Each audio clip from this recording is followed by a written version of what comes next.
children rushed to a Virginia hospital after overdosing from what's believed to be sleeping pills. Police in Hopewell say the kids were left unsupervised. Their ages were 1, 2, 3, and 4 years old. They're listed in critical condition. Savannah died. A little girl playing outside with her family, struck by a sickle. It was Cut down on crime in Hopewell with the uptick Dixie, in a recovering addict herself, A city in says Central there's Virginia widespread experimenting availability of with violent fentanyl crime, and its and use in lawmakers other are calling street for drugs like action. Xanax and cocaine. So my name is Ashley Hughes, and I graduated this program 2 years ago. My name is Jay Taylor. I was born in Brooklyn, New York. I was raised in Hopewell. My mother was in the service. My name is Shannon Boyette. I'm from Hopewell, Virginia. My dad had passed when I was 13, and then when I turned 21, my mom passed randomly. So that was kind of like the big spiral for me. Yeah, like I said, I grew up in the Hopewell area. I got involved with the wrong crowd. Started doing drugs and stuff like that. I mean, I just kept getting high. I just couldn't. I'd get clean for a week, and then I'd get high again, and I'd get clean for a week, and they would know. I mean, it'd be time to take tests, and my cup would be the last one on the table, and they'd be like, imagine that. Well, actually, like a lot of my family members are involved in drugs as well. They, few of them are locked up right now, like incarcerated. Hopewell is a big trigger for me. Everywhere you go in Hopewell, it's about getting high. There's so much drugs in the city and a lot of shootings and killings now.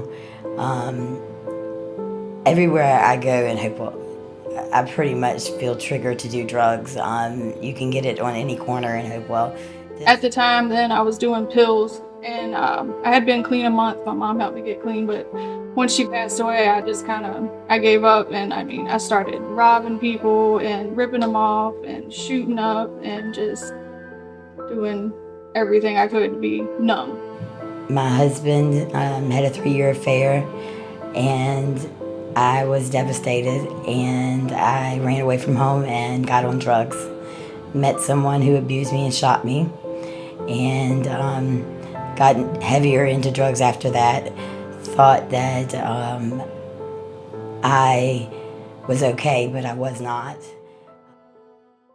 A friend of mine's told me about the city of Refuge, you know what I mean? This great place where they got help, and they sort of guided them in the right direction. Worked with me, you know what I'm saying? Showed me some skills, coping skills and stuff like that. I realized that like my whole decision making was off, you know what I mean? So we went to church here, and we were at a Bible study one night, me and my friend, and she was like, I think I'm gonna do that program, try to get it right so I can get my daughter back. And I was like, all right, well, I guess I'll give it a try too. It was a lot of work dealing with what was on the inside. It just kept seeing something in me that I didn't see in myself. Since going through the program, I'm happy, I'm proud of myself. I feel free. It's like a weight's been lifted off of my chest. I don't go to bed thinking about where I'm going to get my next high. I don't wake up thinking about where I'm going to get my next high. I don't, need money. I don't go try to steal and rob and. And if we can stop the uses, if people would just stop getting high, then the dealers would have to go somewhere else to sell their product. Hope dealing and dope dealing is the same thing. One has a concept of selling dope, and we have a concept here of selling hope. Come and hit what we got. We got a missile. We got something so good, if you ever just come here, you'll never want to go back to that drug again. The program is amazing. It's like they teach you like structure. It's like the whole person concept, things that I never knew about, you know what I mean? And my husband to this day says, like, if it wasn't for their discernment and, giving me all those chances, I'd probably be dead. Just trust the process, and it's definitely not too late. If I can do it, anybody can do it. I have 4 kids, yeah. My sobriety brings me a lot of joy right now, yeah. It's just like staying clean is like life. Life is precious, man. And they give me the energy, you know what I mean? It's like being sober, it's like, just give me that drive, man. Man, they mean the world to me. I think I'd probably be dead or in jail without those guys, man, honestly.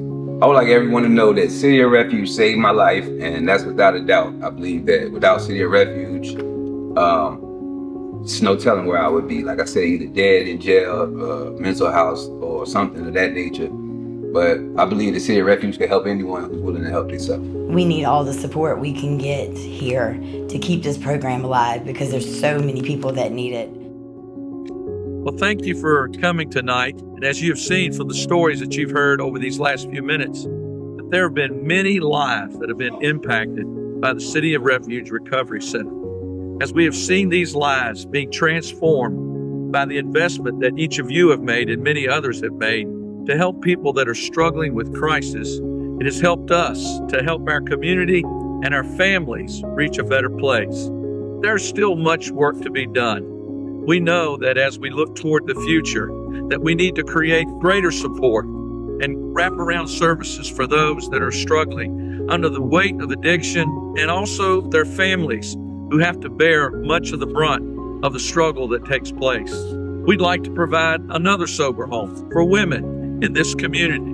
And we'd also like to provide some support for the children that are suffering under these horrible conditions. We'd also like to provide Childhood Development Center. And the list goes on and on. But in order for us to be able to accomplish all that we plan and hope to do, it requires investment. And we're looking to those folks that, like you, can make an investment, no matter how small, no matter what the amount is, can help us achieve those purposes of providing the pathway of light, hope, and transformation for our communities. As we serve Hopewell and the greater Tri-City area, we believe this investment is worthwhile because we're not only helping to change lives, we're helping to transform our community.